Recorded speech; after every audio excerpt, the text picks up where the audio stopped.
Have you ever thought that in a high-security IT building, where every corner is covered by cameras, there could still be a spot, hidden, where something is watching you? This is the story of Vivek Jha, who worked for almost 5 years as a back-end data executive on the 13th floor of Mumbai's Grand Vardaan Tech Park, a 20-story building. That night, Vivek and his colleague Rajesh were, as usual, busy with their data entry work. As the night went on, Vivek began to feel sleepy, but the shift rules were strict. Break times were fixed.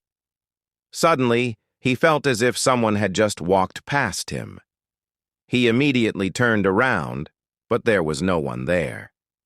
He went back to work, when suddenly the printer started printing on its own.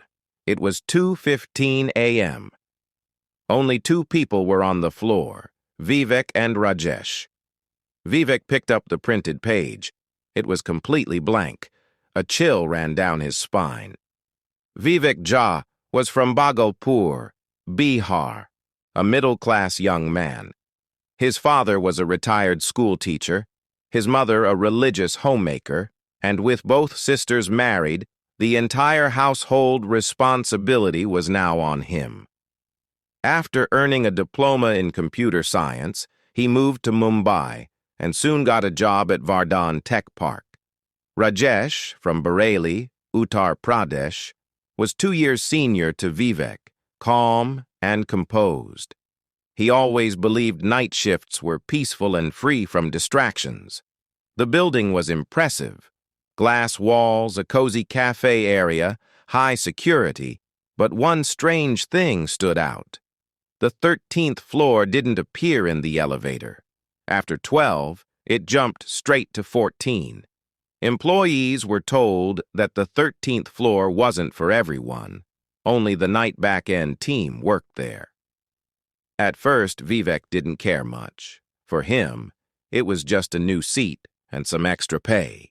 But soon, he began to hear strange rumors about this floor. One evening, Rajesh said, "People say this floor is haunted, but I don't believe it. They just make up stories to skip night shifts." Vivek laughed, nodding. But deep inside, an uneasy feeling took hold of him. That same night, around 2:15 a.m., the printer started again. The page, again blank. Rajesh joked, "Maybe ghosts are sending their resumes." In front of Vivek were several CCTV monitors, usually showing the building's corridors. Late one night, he noticed a shadow standing behind him on the screen. Rajesh suddenly shouted, "Vivek! Look behind you!" Vivek spun around, but there was no one there. Both of them sat frozen in silence. As days passed, strange things became routine.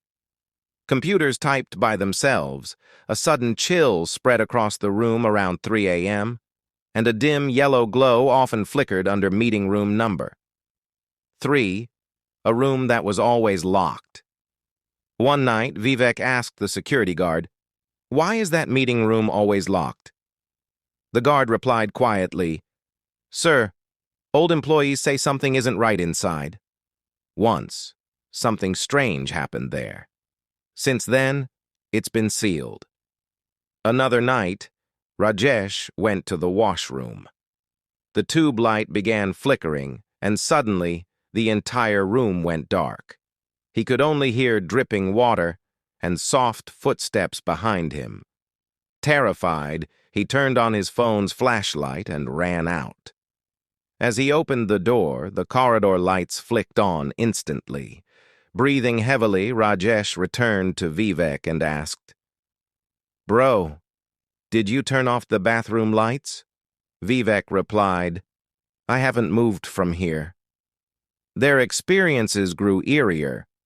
Vivek noticed that everything happened around 3 a.m., and anyone sitting close to meeting room number 3 felt it more intensely.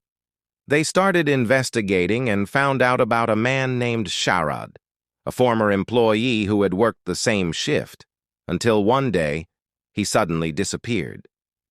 Vivek somehow tracked down his number and called him. Sharad hesitated to talk at first, then said softly, "A man died in that room during overtime. A heart attack. The company covered it up to protect its image, but his spirit never left. I've seen him on the CCTV many times. Once I even saw myself sitting inside that room, while I was actually at my desk outside." Vivek and Rajesh decided to record the CCTV footage. They saved the past 3 nights' recordings onto a pen drive. The next morning, Vivek emailed HR saying, "There's something seriously wrong with meeting room number." 3 moments later, his screen went black. A single line appeared. "You saw what no one was meant to see." The pen drive vanished, and then new text appeared. "You can't leave shift 13. Rajesh called, panicking. The same line had appeared on his screen, and that night, the meeting room door opened on its own. By morning, all CCTV footage from meeting room number 3 had been automatically deleted. On the floor where the man had died, there were now cracks and damp marks, as if the ground itself was hiding something beneath it. A week later, both resigned. Vivek left his job and the city. But even today, around 3:10 a.m., he wakes up in shock from his sleep, as if someone, or something, is still watching him.